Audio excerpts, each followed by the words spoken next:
मोगाच्या भावान भयणो, आमी जाणाव आमचो स्वामी जेजू क्रिस्त शांतीचो कुंवर. आमी जायते फावट ताका म्हणटा प्रिन्स ऑफ पीस. आनी जायते फावटी आमी पळयलां बी जेजू जेन्ना पुनर्जीवन जाल्या उपरांत शिसांक भेटता तेन्ना तो रोखडोच तांकां शांती तुमकां म्हणटा. आमी मिसांतूय म्हणटा जेजू म्हणटा न्हू, शांती तुमकां दिता, म्हजी शांती तुमकां दिता अशें म्हणटा तो. पूण आयज आमी पळयता जेजूची उतरां पयलींच ह्या आयच्या शुभ वर्तमानाचेर पयलींच उतरां जीं आसात तीं मातशें कॉन्ट्रास्टींग कशीं.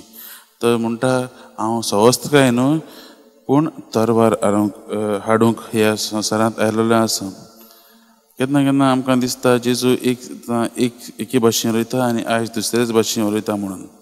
पूण जेजू ह्या उतरांनी आमकां इतलें सांगूंक सोदता की ताच्या मोगाचो परिणाम कितें जातलो तो आमकां तो दाखोवंक सोदता.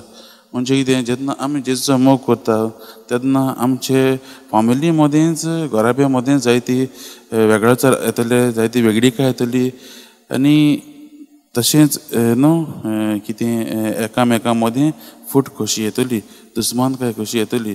आमी बारीक तरेन नदर मारून पळया, केन्ना आमी जेजूचो आतां कोण जेजूचो मोग करूंक चड करूंक लागता, जेजूचो पाटलाव करूंक लागता, तेन्ना फॅमिलींतलीं दुसरीं मनशां जीं आसात तीं रोखडींच ताची ही वागणूक पळोवन केन्ना चिडटात.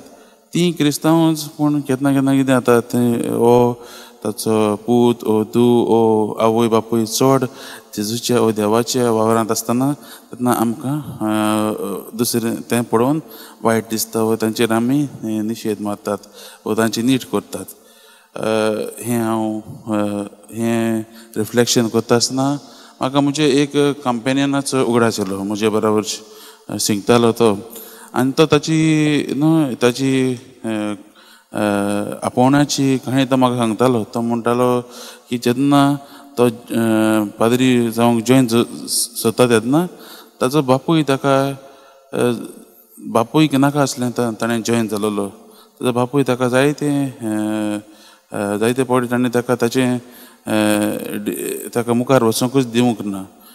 पूण ह्या म्हज्या कंपेनियनान जायते मागणें केलें आनी मागण्यांतल्यानच ताणें ताचे बापायचें मन बदल्लें. ताचे बापूय मागीर ताका एक्सेप्ट करूंक लागलो. हेच भशेन मोगाच्या भावान भयणो, आज जेजू सांगता तें हेंच.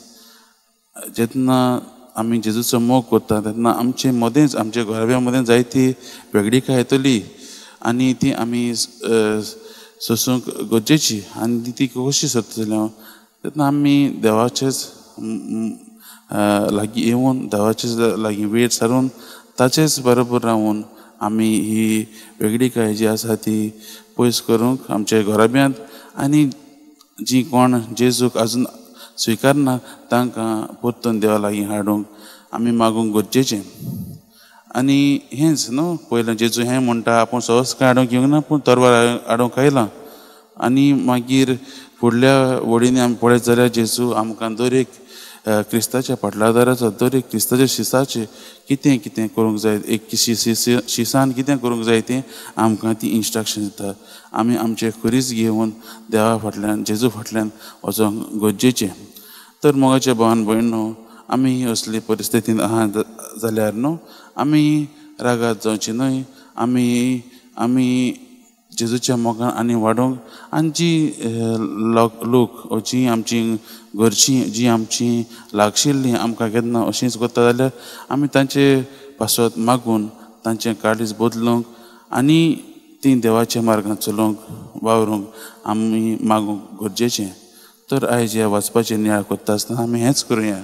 आमी पयलीं देवाच्या मोगान भरून, आनी जीं आजून कोण देवाच्या मोगान भरूंक ना तांकां आनिकूय देवा लागीं येवंक, देवा लागीं आमी मागणें करूंक गरजेचें.